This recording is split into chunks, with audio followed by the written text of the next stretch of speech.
नमस्कार। नेपाल सरकार स्वास्थ्य तथा जनसङ्ख्या मन्त्रालयको कोभिड-19 सम्बन्धी नियमित प्रेस ब्रिफिङमा स्वागत छ।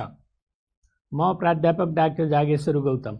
हामी हरेक दिन जस्तै आज पनि नेपालमा कोभिड-19 को राष्ट्रिय अद्यावधिक विवरण नेशनल अपडेटका साथ उपस्थित भएका छौँ। हामीलाई साङ्केतिक भाषामा दिनेश श्रेष्ठले साथ दिइरहनु भएको छ र आज म केही महत्त्वपूर्ण कुराहरू सुरुमै भन्न गइरहेको छु।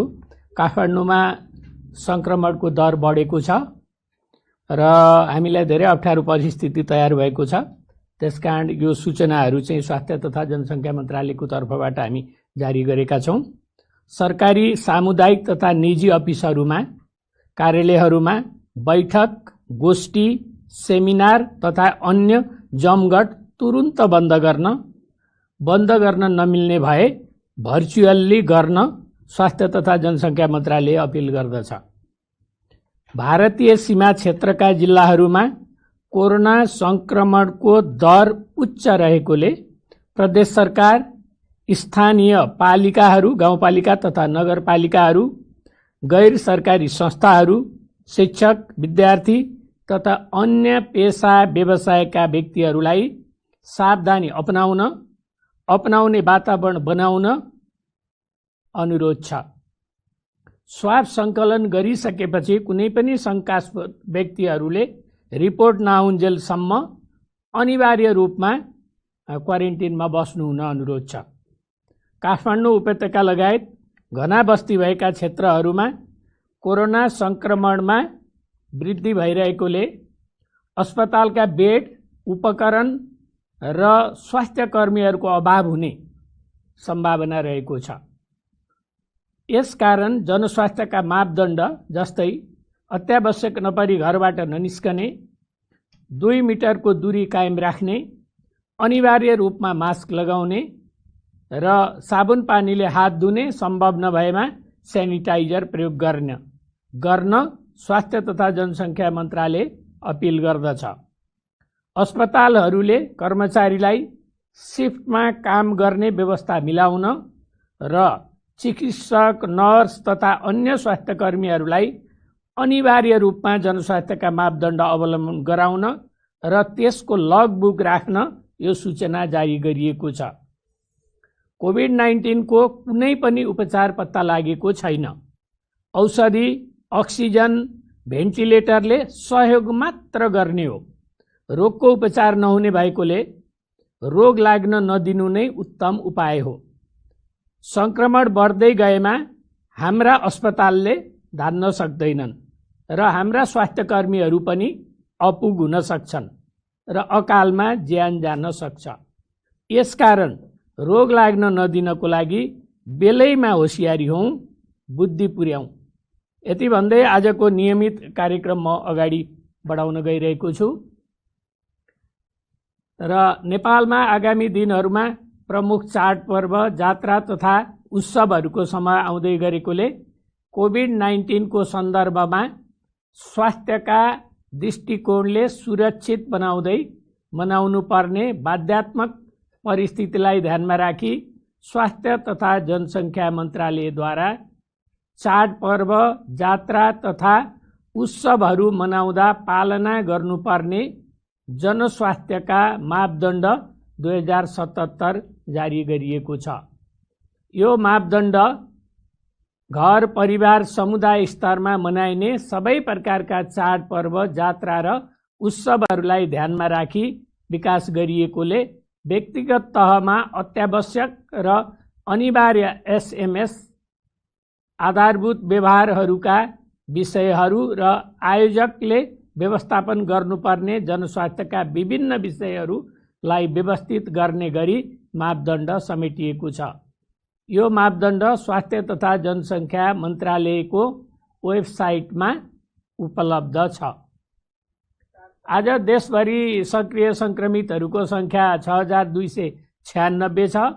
प्रदेश अनुसार सक्रिय सङ्क्रमितहरूको सङ्ख्या यस प्रकार रहेको छ। प्रदेश 1 मा 358 जना, प्रदेश 2 मा 2693, बागमती प्रदेशमा 835, गण्डकी प्रदेशमा 280, प्रदेश 5मा 377, कर्णाली प्रदेशमा 263 र सुदूर पश्चिम प्रदेशमा 1490 जना हुनुहुन्छ। अहिले विश्व नै कोभिड-19 को महामारीमा को चपेटामा परिरहेको छ। नेपाल पनि त्यसबाट अछुतो रहन सकेको छैन। आजसम्मको तथ्याङ्क हेर्दा विश्वमा 1,90,04,15 व्यक्तिहरू कोभिड-19बाट सङ्क्रमित हुनुभएको छ भने 7,11,627 जना व्यक्तिको देहावसान भइसकेको छ। निको हुनेको सङ्ख्या 1,21,88,295 रहेको छ।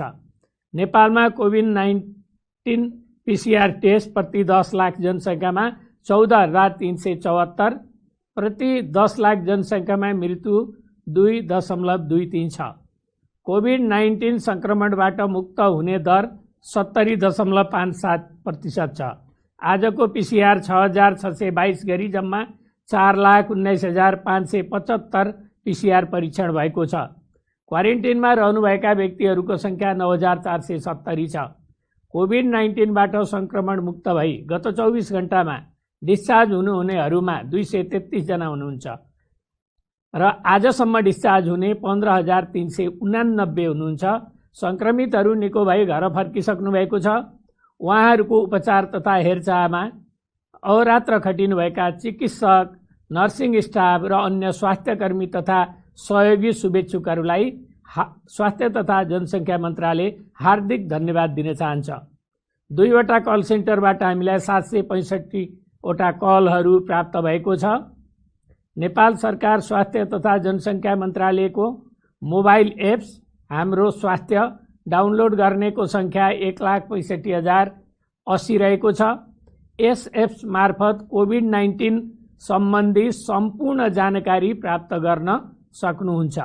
यसै एप्स मार्फत आफ्नो स्वमूल्याङ्कन गरेर हामीलाई सहयोग गर्नुहुने सबैलाई धन्यवाद दिन चाहन्छौँ। आज हामीलाई 504 जनाले आफ्नो स्वमूल्याङ्कन गरेर सहयोग गर्नुभएको छ र यस स्वमूल्याङ्कनका आधारमा रेड जोनमा आज 3 जना हुनुहुन्छ र उहाँहरू 2 जना काठमाडौँ र 1 जना रौतहटबाट हुनुहुन्छ। उहाँहरूलाई हाम्रो इपिडेमियोलोजी तथा रोग नियन्त्रण महाशाखाबाट आवश्यक सहयोग गरिरहनु भएको छ। यससँगै जम्मा स्वमूल्याङ्कन गरिएको सङ्ख्या जम्मा 70,740 र रेड जोनमा रहेको सङ्ख्या 547 रहेको छ। हाम्रो वेबसाइट हेर्नेको सङ्ख्या 32,18,298 रहेको छ। हाम्रो भाइबर ग्रुपमा जोडिनेको सङ्ख्या जम्मा 4,25,067 छ। अब म विस्तृतमा विवरण प्रस्तुत गर्न गइरहेको छु र प्रयोगशाला अनुसार रियल टाइम पीसीआर पोजिटिभ केसहरूको विवरण प्रस्तुत गर्दछु। बीपी कोइराला स्वास्थ्य विज्ञान प्रतिष्ठान धरान प्रयोगशालामा झापाका 8 जना, मोरङका 1 जना र सुनसरीका 15 जना हुनुहुन्छ। कोशी अस्पताल विराटनगर प्रयोगशालामा इलामका 15 जना र मोरङका 13 जना हुनुहुन्छ। प्रादेशिक जनस्वास्थ्य प्रयोगशाला विराटनगरमा मोरङका 10 जना र सुनसरीका 4 जना। प्रादेशिक जनस्वास्थ्य प्रयोगशाला जनकपुरमा धनुषाका 23 जना, महोत्तरीका 1 जना, सर्लाहीका 1 जना र सिराहाका 1 जना हुनुहुन्छ। नारायणी अस्पताल वीरगञ्ज प्रयोगशालामा महोत्तरीका 1 जना, पर्साका 41 जना र रौतहटका 1 जना हुनुहुन्छ। जनस्वास्थ्य प्रयोगशाला टेकु काठमाडौँमा बाजुराका 3 जना, गोर्खाका 4 जना, काठमाडौँका 25 जना, कपिलवस्तुका 21 जना र सर्लाहीका 7 जना हुनुहुन्छ। शुक्रराज ट्रपिकल तथा सरुवा रोग अस्पताल प्रयोगशालामा भक्तपुरका 1 जना, भोजपुरका 2 जना, दोलखाका 1 जना, काठमाडौँका 15 जना, काभ्रेपलाञ्चोकका 1 जना र ललितपुरका 2 जना हुनुहुन्छ। भरतपुर अस्पताल कोभिड-19 प्रयोगशालामा चितवनका 1 जना। कीटजन्य रोग अनुसन्धान तथा तालिम केन्द्र हेटौँडामा बाराका 13 जना, मकवानपुरका 4 जना, रौतहटका 1 जना, काठमाडौँका 1 जना, रूपन्देहीका 1 जना र सर्लाहीका 1 जना हुनुहुन्छ। वीर अस्पताल काठमाडौँमा धनुषाका 1 जना, काठमाडौँका 3 जना, महोत्तरीका 1 जना, नुवाकोटका 1 जना, रामेछापका 1 जना र सिराहाका 1 जना हुनुहुन्छ। त्रिभुवन विश्वविद्यालय शिक्षण अस्पताल प्रयोगशाला महाराजगञ्जमा बाराका 1 जना, गुल्मीका 1 जना, कञ्चनपुरका 1 जना, काठमाडौँका 5 जना, काभ्रेपलाञ्चोकका 1 जना र उदयपुरका 1 जना हुनुहुन्छ। नेपाल प्रहरी अस्पताल प्रयोगशाला काठमाडौँमा काठमाडौँका 13 जना, स्टार अस्पताल प्रयोगशाला सानेपामा काठमाडौँका 4 जना, ललितपुरका 1 जना र पर्साका 1 जना, बीआईडीएच ल्याब ललितपुरमा ललितपुरका 6 जना, ह्याम्स अस्पताल प्रयोगशालामा काठमाडौँका 9 जना र ललितपुरका 1 जना, नेपाल कोरिया मैत्री अस्पताल प्रयोगशालामा दाङका 1 जना, वीरेन्द्र अस्पताल प्रयोगशालामा काभ्रेपलाञ्चोकका 1 जना र काठमाडौँका 1 जना, प्रादेशिक क्षयरोग केन्द्र प्रयोगशाला पोखरामा गोर्खाका 2 जना, कास्कीका 1 जना र पर्वतका 1 जना, प्रादेशिक जनस्वास्थ्य प्रयोगशाला रूपन्देहीमा दाङका 2 जना, कपिलवस्तुका 1 जना र प्युठानका 5 जना हुनुहुन्छ। यसैगरी लुम्बिनी प्रादेशिक अस्पताल बुटवलमा कपिलवस्तुका 10 जना र रूपन्देहीका 3 जना, सुर्खेत प्रादेशिक अस्पताल प्रयोगशाला सुर्खेतमा दैलेखका 1 जना र सुर्खेतका 1 जना, कर्णाली स्वास्थ्य विज्ञान प्रतिष्ठान जुम्लाका 1 जना र मुगुका 1 जना, डडेलधुरा अस्पताल प्रयोगशाला डडेलधुरामा बैतडीका 1 जना र डोटीका 2 जना हुनुहुन्छ। सेती प्रादेशिक अस्पताल प्रयोगशाला धनगढीमा अछामका 7 जना, बझाङका 3 जना, कैलालीका 21 जना र कञ्चनपुरका 1 जना गरी जम्मा 360 जना संक्रमित हुनुभएको छ। म प्रादेशिक विवरण प्रस्तुत गर्न गइरहेको छु। क्वारेन्टाइनमा रहनुहुने व्यक्तिहरूको संख्या प्रदेश अनुसार म भन्न चाहन्छु। प्रदेश 1 मा 1650, 2 मा 1208, बागमती प्रदेश 784, गण्डकी प्रदेश 2564, प्रदेश 5 मा 1312, कर्णाली प्रदेशमा 426 र सुदूरपश्चिम प्रदेशमा 1526 र हालसम्म डिस्चार्ज हुनेहरूको संख्या यस प्रकार छ। प्रदेश 1 बाट 937, प्रदेश 2 3234, बागमती प्रदेश 591, गण्डकी प्रदेशमा 1362, प्रदेश 5 मा 4097, कर्णाली प्रदेशमा 1777 र सुदूरपश्चिम प्रदेशमा 3391 गरी जम्मा 15389 र रियल टाइम पीसीआर नमुना संकलनको विश्लेषण गर्न चाहन्छु। जम्मा आरटीपीसीआर परीक्षण संख्या 4,19,575, यो टोटल जनसङ्ख्याको 1.4% हो। अहिलेसम्मको जम्मा पोजिटिभ संख्या 21,750, 5.1। सक्रिय संक्रमितहरूको संख्या 6,296, त्यो 28.9 र संक्रमण मुक्त भई डिस्चार्ज हुनेहरू 70.7, त्यो 15,389 हो। जम्मा निधन हुनेको संख्या 65 छ, त्यो 0.3% हो। जिल्लागत रूपमा 500 भन्दा बढी संक्रमित भएको जिल्लाहरूमा 5 वटा जिल्ला छन्: पर्सा, रौतहट, महोत्तरी, काठमाडौँ र कैलाली। र संक्रमितहरू शून्य भएका जिल्ला चाहिँ 6 वटा छन्: खोटाङ, धनकुटा, सङ्खुवासभा, मनाङ, मुस्ताङ र रुकुम पश्चिम। अब हाम्रो विशेष अनुरोध छ, हालका दिनमा कोरोना भाइरसका बारेमा कुराकानी नगर्ने हामी बिरलै छौँ। दिनौं जस्तो हामीले घर परिवार, साथीभाइ वा कार्यालयमा यसको बारेमा कुराकानी गरिरहेका हुन्छौँ। कोरोना संक्रमण फैलिएकोमा हामी सबै चिन्तित छौँ र आफू र आफ्नो परिवारलाई कसरी बचाउने भन्ने बारेमा सोचिरहेका हुन्छौँ। यो चिन्ता र सोचाइसँगै के हामी जिम्मेवार बनेको छौँ, यस बारेमा सोच्नु हुन अनुरोध छ। अब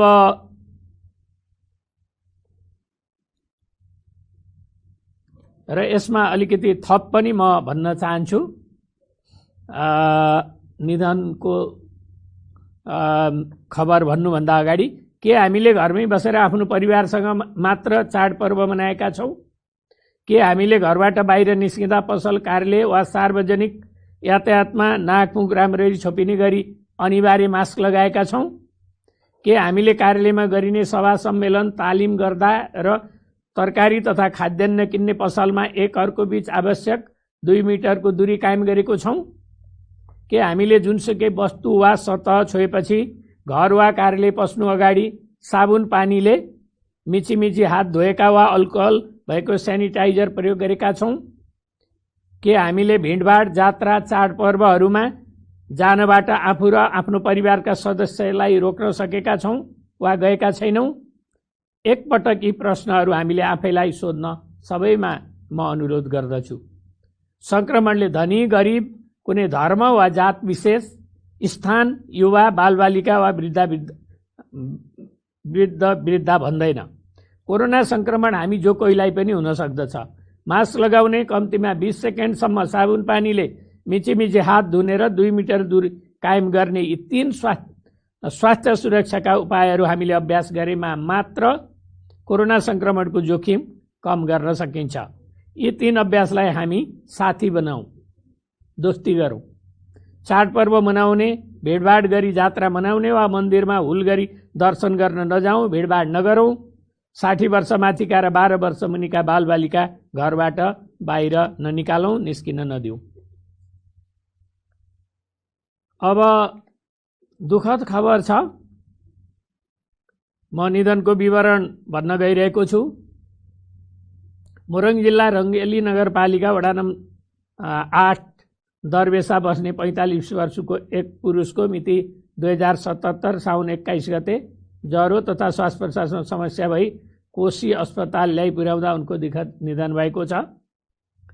मोरङ जिल्ला विराटनगर महानगरपालिका वडा नम्बर बस्ने 45 वर्षको एक पुरुषको मिति 2077 साउन 21 गते कोशी अस्पतालमा दुःखद निधन भएको छ।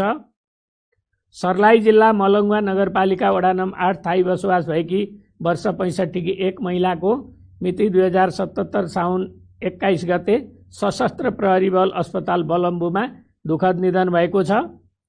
धनुषा जिल्ला मिथिला नगरपालिका वडा नम्बर 10 लालगढ बस्ने वर्ष 72 की एक महिलाको मिति 2077 श्रावण 17 गते दिउँसो 12 बजे ओम अस्पताल तथा रिसर्च सेन्टर छावेलमा दुःखद निधन भएको छ। मिति 2077 साउन 17 गते बिहान 3:48 बजे दम, हाइपोथाइरोइडिजम र उच्च रक्तचापका साथ मधुमेहको बिरामी